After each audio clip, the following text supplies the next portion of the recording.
This is the Ag Queen Podcast. This podcast explores the agriculture industry with the movers and shakers of those shaping it. Here's your host, Lori Boyer. Executive Director of the National Sunflower Association, John Sandbakken, is my guest here today. John, overall, how are the economics of the sunflower industry right now? Well, last year we had a really big surge in acres here in the United States after, the Ukrainian, area was invaded by Russians. And so it created a lot more demand for sunflower oil, not just here in the U.S., but also around the world. U.S. producers were able to take advantage of that. And it just, created a situation where we had just a fantastic crop last year, and we're still using some of that seed right now. John, are there enough sunflowers to meet that demand? Right now we've been in a pretty good position with seed supply and with oil. In fact, in oil sales for a lot of oils, not just sunflower, but all oils, it's been a little bit on the slower side. Things have slid a little bit. If you notice, like soybean oil is down, other oils are down in price. And just it's one thing is affecting the whole oilseed market. Brazil had a huge crop this year, and that's really dominating a lot of what's going on around the world right now. John, what about drought in Brazil? Has that been an issue? Actually, it was the drought was more of an impact in Argentina than it was in Brazil. Overall, the Argentine production was way down, but what Brazil produced this past year is just a phenomenal amount, and it easily overcame, what that deficit was in Argentina. John, with regard to acres planted to sunflowers here in the U.S., are we at average, above, below? How is that looking? I think overall our acres are going to be a little bit lower this year than we were last year at this time. Yeah, but, when you look at it historically, we're probably kind of around average.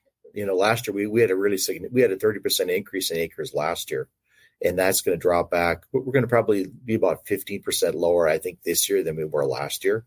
It's not for a lack of demand. It's just that overall, I think that there's still a lot of seed in the bin from last year's crop. And usually when you get in a situation like that, where you've got a lot in storage, it just sort of tends to get people to back off a little bit on what they're going to plant. So, we're going to be in really good shape, I think, for this year, given what we have for carryover and the crop that's going to be planted. And I think, that's going to all be used up. And so for 2024, the market's going to be very aggressive to get acres to build that back up to make sure we maintain our supply. Anything else to talk about with regard to supply and demand of sunflowers? Right now, I think, sunflower historically has been a crop that we don't accumulate a lot of stocks. We're never usually in a position where we're real burdensome because we are a smaller crop, and the market kind of controls, how much is being produced and what is being, used. So I think, we're in a good position going forward. And if anything, one thing that really has shown up here in the last few years is just the increased usage of sunflower oil in the U.S. Over the last 6 years, we've seen a 67% increase in sunflower usage in the U.S., which is very positive. Now, that has taken away some of that export sales that we've had, but we are using it domestically. And so it just, as long as the domestic market here continues to grow, I think sunflowers will be in a very strong position.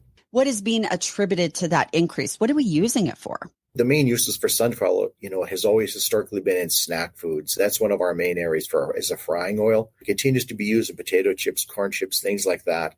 Two of the fastest growing areas for sunflower oil usage has been in the ready-to-eat snacks. For example, you see in a lot of the stores now they have popcorn or flavored popcorns, and the main ingredient in that is sunflower oil that they're using. And so there's just been a huge growth in that area.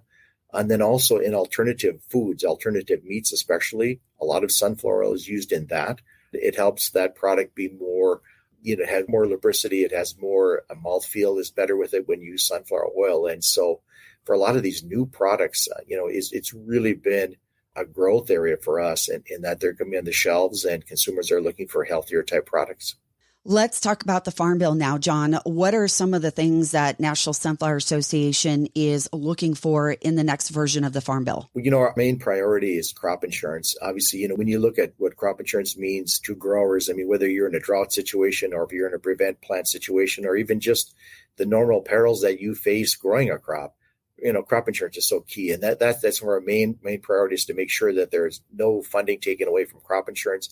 And if there's any way we can enhance coverage, that's one of the things that we're looking at doing is trying to find ways to enhance coverage. Another area we're looking at are the reference prices. Given where costs are at today as far as input costs and just overall what inflation has done, the reference prices that farmers are looking at for any crop right now they're too low. I mean, given where prices are with the market and where input costs are at. And so we've been advocating, to try to increase reference prices, so that it gives that, more of a safety net available to farmers. Another area that we're looking at expanding on in the Farm Bill is in research. What we're proposing is a sunflower research initiative, a breeding initiative, to try to enhance genetics here in the United States. A lot of the seed production and development has gone overseas for a lot of crops. And sometimes what happens when you have a smaller crop like sunflower is they're not necessarily developing varieties that will fit for the North American climate or for the U.S. market. And so one of the things that we're trying to do in the Farm Bill is to get an initiative started to enhance funding for the Agriculture Research Service at USDA to develop more varieties that growers can use here in the U.S. John, let's talk about other things that the National Sunflower Association has going on right now. Well, we continue to, on the promotion side of things, we continue to work trying to build the domestic market here for oil. And obviously we can't take 100% credit for the growth in sunflower consumption here, but it has really, really grown a lot since we started our promotion program with food manufacturers. We also continue to work in overseas markets. We're looking for markets that are, looking for high grade, high quality sunflower oil. We have programs in Canada and Mexico, and we're looking to expand it to Japan this year. For confectionery seeds, do continue to promote within Mexico, Canada, and in Spain. There are our main markets, but potentially we're looking also at the market in Korea, in South Korea especially, for using sunflower seeds. And so we've been working on that. Research side of things, we continue to work on the same areas of, finding ways to deal with insects, with disease, better agronomic practices. We're also looking for new chemicals, new herbicides and things like that, and insecticides that growers can use. Obviously, there's a lot of change, and obviously nature always adapts. And so we always have to make sure that we're trying to stay ahead of that curve. John, based on interviews we have done in the past, I know that NSA has a pretty strong research and development program. Definitely. We work with scientists and researchers in North Dakota, South Dakota, Minnesota, Nebraska, Kansas, and Texas, and Colorado, and just try to, make sure that that's very well spread out and that it's something that, would benefit growers throughout the sunflower growing region. Any other issues or anything else you want to talk about with regard to things going on in the sunflower industry? I just think overall we're looking at right now is just, the Farm Bill obviously is the top of mind for everybody. There is concern that whether or not that will be approved this year. I mean, things have slowed down in Congress, because obviously they're focusing on the debt ceiling package they were, and now there's going to be the battle over the budget. And, when you look at some of the things that we're trying to do as far as increasing reference prices or things like that, well, that takes a little bit more money. It takes more funds. And so it's going to be a real battle to try to make sure that we obtain those funds. And so one of the angles that we've been using is food security. I mean, when you look at what happened during COVID with the supply chain shortages, or with the situation in Ukraine with the war, how that just kind of turned the markets upside down. We need to have more security with our own domestic supply here. And I know, just talking from a lot of supply, or I should say food processors, they were just taken, by surprise by how things quickly can turn like that. And so I think it really created a lot of awareness that food security here for the United States is very important, because I know we export a lot of our products overseas, but we also need to take care of our consumers here at home. And so that's one of the things that we've been pitching, is to make sure we have good food security. And the way to do that is to have a good, strong Farm Bill. John, thank you so much for joining me here on the show today.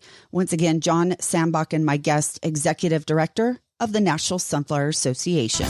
Thanks for tuning in to this edition of the Ag Queen Podcast with your host, Lori Boyer.